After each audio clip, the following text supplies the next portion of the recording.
চলে আসলাম সেন্ট মার্টিনে। এটি সেন্ট মার্টিনের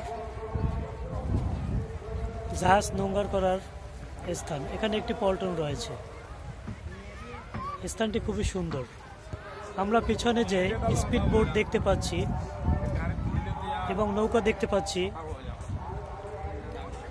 সেন্ট মার্টিনের সেরা দ্বীপ, নিজুম দ্বীপ ইত্যাদি দ্বীপে পর্যটকদের বাহন করার জন্য এটি মূলত ব্যবহার করা হয়।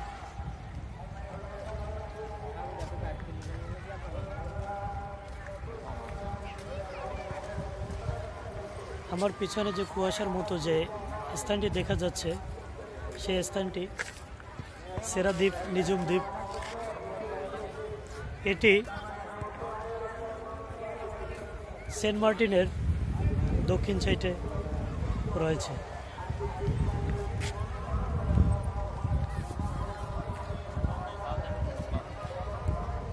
এই সড়কটি সেন্ট মার্টিনের একমাত্র প্রবেশ এবং বাহিরের রাস্তা। এখান দিয়ে সেন্ট মার্টিনে প্রবেশ এবং বাহির হতে হয়। ঠিক এই রাস্তার একদম সামনেই রয়েছে সুন্দর একটি গেট, যে গেটের দায়িত্ব রয়েছে বাংলাদেশ পুলিশ সদস্য, বাংলাদেশ কোস্টগার্ড এবং বাংলাদেশ আনসার ব্যাটালিয়ন।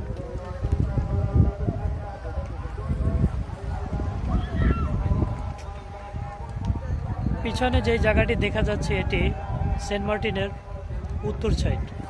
এই সাইটের বীজ দ্বারা হেঁটে হেঁটে আনুমানিক 15 মিনিট যাতায়াত করলেই নারিকেল বাগান অথবা সেন্ট মার্টিনের জিঞ্জিরা স্থানে যে পৌঁছা যায়।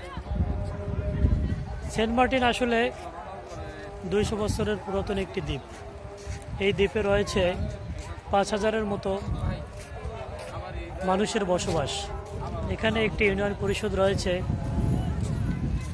এই ইউনিয়ন পরিষদে একজন চেয়ারম্যান, 9 জন পুরুষ মেম্বার এবং একজন মহিলা আর 3 জন মহিলা সদস্য রয়েছে।